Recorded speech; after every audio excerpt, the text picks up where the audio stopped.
चलिए बढ़ते आगे। मीनाक्षी नटराजन का नामांकन रद्द। कांग्रेस ने राज्यसभा के लिए बनाया था उम्मीदवार। मध्य प्रदेश से नटराजन को बनाया गया था उम्मीदवार। क्रिमिनल केस की जानकारी नहीं देने पर नामांकन रद्द किया गया। बीजेपी ने उम्मीदवारी पर जताई थी आपत्ति। चुनाव आयोग से मुलाकात करेगी अब कांग्रेस पार्टी, इस तरीके की खबर है। देखिए, मध्य प्रदेश में राज्यसभा सीट के चुनाव के लिए कांग्रेस प्रत्याशी मीनाक्षी नटराजन का नामांकन मंगलवार को खारिज कर दिया गया। भाजपा ने उन पर शपथ पत्र में जानकारी छुपाने के आरोप लगाए। इसके विरोध में कांग्रेस नेता दिल्ली में निर्वाचन आयोग के दफ्तर भी पहुंचे और अंदर प्रवेश की अनुमति नहीं मिलने पर मुख्य द्वार पर ही कल वो धरने पर बैठ गए थे। कांग्रेस ने इसे सीधे तौर पर लोकतंत्र के खिलाफ एक कृत्य भी बताया और बल्कि सीट चोरी का मामला भी कांग्रेस की तरफ से बताया गया। दरअसल पार्टी ने कहा कि मीनाक्षी के खिलाफ कोई आपराधिक प्रकरण नहीं है, उन्हें कोर्ट से सिर्फ एक नोटिस मिला था। मध्य प्रदेश विधानसभा के एक अधिकारी की तरफ से भी जानकारी दी गई कि भाजपा के उम्मीदवार महेश केवट के निर्वाचन अधिकारी के समक्ष शिकायत दर्ज कराई थी कि नटराजन ने अपने खिलाफ तेलंगाना में दर्ज एक मुकदमे का शपथ पत्र में उल्लेख नहीं किया। दोनों पक्षों की दलीलें सुनने के बाद में निर्वाचन अधिकारी ने नटराजन का नामांकन निरस्त कर दिया है। मध्य प्रदेश में राज्यसभा की 3 सीटों के लिए 18 जून को चुनाव होना है और सोमवार को ही नामांकन की आखिरी तिथि थी। मंगलवार को जांच की गई, जिसके बाद ये फैसला सामने आया। चलिए आगे बढ़ेंगे। लद्दाख के दुर्गम पहाड़ों के बीच कल का दिन बहुत ऐतिहासिक रहा। आपको बता दें, जिसका इंतजार काफी दशकों से किया जा रहा था। देश की सबसे महत्वाकांक्षी परियोजना में शामिल जोजिला सुरंग में सफल ब्रेक थ्रू हासिल किया गया। स्फोट के जरिए सुरंग के दोनों सिरों को जोड़ने की प्रक्रिया पूरी होने के साथ ही कश्मीर घाटी और लद्दाख के बीच अब सफर कभी भी किया जा सकेगा।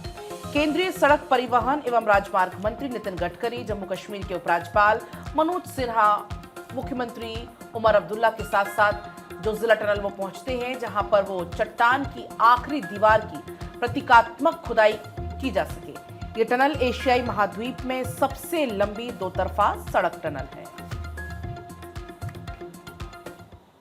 लेह से पेंगोंग झील जाने के लिए पर्यटकों को तथा जिंगरौल से टांगसे के लिए ऑल वेदर कनेक्टिविटी इसके कारण हो जाएगी। मनाली से हमने लेह लद्दाख को जोड़ने के एक महत्वाकांक्षी योजना पर हम काम कर रहे हैं और ये बहुत इम्पोर्टेंट है। अटल टनल का आपको पता है कि मनाली से रोहतांग पास जाने के लिए 3.5 घंटे लगते थे, अब 8 मिनट में हम आ जाते हैं।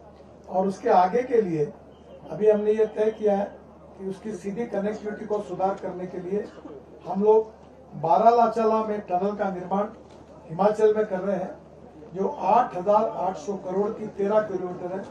अक्टूबर 2026 तक इसका डीपीआर बन जाएगा। बाद में दूसरी जो लाचुंगला टनल है लद्दाख में, वो 4,500 करोड़ की है, 11 किलोमीटर, वो भी मार्च के पहले उसका डीपीआर बन जाएगा। और दूसरी लॉन्ग टनल का निर्माण लद्दाख में 2250 करोड़ की, ये 5 किलोमीटर है, दिसंबर 2026 के पहले इसका भी डीपीआर बन जाएगा। जो यहाँ के लोगों को मुश्किल का सामना करना पड़ा है वो वीडियो के जरिए हम सबको पता चला है। इस टनल का यहाँ के लोगों पे की जिंदगियों पे कितना असर पड़ेगा, ये जब आप यहाँ के लोगों से सुनेंगे इस बात का एहसास होगा। चाहे यहाँ के स्टूडेंट्स को और ज्यादा आसानी से तालीम हासिल करना, यहाँ के मरीजों को और ज्यादा आसानी से अस्पताल पहुंचाना, यहाँ तक के टूरिज्म के डेवलपमेंट के लिहाज से, ट्रेड और कॉमर्स के लिहाज से, हर लिहाज से इस टनल के बनने से यहाँ के लोगों की जिंदगी में एक ऐसी बेहतरी आएगी जिसका शायद आज के दिन पे हमें एहसास करना मुश्किल होगा। तो इसलिए इस मौके पे मैं यहाँ के स्थानीय लोगों को, यहाँ के जो रहने वाले हैं, इनको दिल की गहराइयों से मुबारक पेश करते हुए उम्मीद करता हूँ कि आज तो टनल के दोनों हिस्से जो हैं वो जुड़ गए हैं, अब जल्द से जल्द इस पे बाकी काम जो है वो मुकम्मल होगा। एक बहुत बड़ा सपना जो है इनका पूरा हो जाएगा।